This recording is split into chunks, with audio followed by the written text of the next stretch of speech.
δεν είναι να λένε πολλά λόγια. Να ξέρετε όμως ότι όλοι εδώ μέσα και όλοι όσοι μας παρακολουθούν, ότι μετά τις δύσκολες μέρες του Απριλίου, όπως είπε και ο Πρόεδρος κ. Παπαδημητρίου, τις μέρες αυτές τις δύσκολες του Απριλίου που είχαμε την απώλεια των 2 τίτλων, όλοι κάναμε την αυτοκριτική μας, μέσα σε αυτούς και εγώ, και θεωρώ ότι τη φετινή χρονιά είμαστε συνειδητοποιημένοι. Και αυτό είναι το σημαντικό. Διοίκηση, προπονητές και παίχτες είμαστε όλοι συνειδητοποιημένοι πρώτον, γιατί ξέρουμε ότι πληγώσαμε πάρα πολύ. Πρώτα τον ίδιο μας τον εαυτό και μετά τον κόσμο της ΑΕΚ.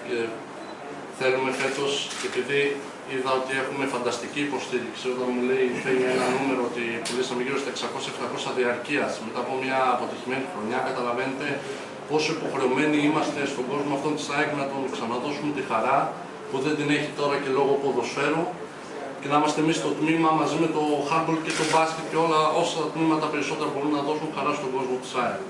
Από εκεί και πέρα, εγώ σαν προπονητής νιώθω πάρα πολύ τυχερός, γιατί μετά από μια αποτυχημένη χρονιά που ξέρετε πολύ καλά ότι ο προπονητής κρίνεται από το αποτέλεσμα, υπήρχαν άνθρωποι καινούργια διοίκηση που ήρθε μετά τις εκλογές, συν τον κύριο Παπαδημητρίου και την κυρία Παπαγεωργίου, που με πίστεψαν ότι μπορώ να οδηγήσω αυτή την ομάδα στους στόχους φετινούς, και νιώθω πάρα πολύ υποχρεωμένος και νιώθω πάρα πολύ περήφανος που είμαι προπονητής αυτής της ομάδας. Το ρόστερ της ομάδας θεωρώ, μετά από εισήγησή μου, η διοίκηση έκανε ό,τι επιθυμία είχα, το έκανε πραγματικότητα και θέλω να τους ευχαριστήσω. Η φετινή ομάδα θεωρώ ότι είναι η καλύτερη ΑΕΚ που είμαι εγώ στα 3 χρόνια αυτή στην ομάδα, στην Α1. Θεωρώ ότι είναι έχει το καλύτερο ρόστερ, έχουμε τις καλύτερες νεαρές, κρατήσαμε αυτές που θέλαμε να κρατήσουμε στη φετινή χρονιά και αντικαταστήσαμε επάξια τις ξένες οι οποίες έφυγαν πέρυσι από την ομάδα.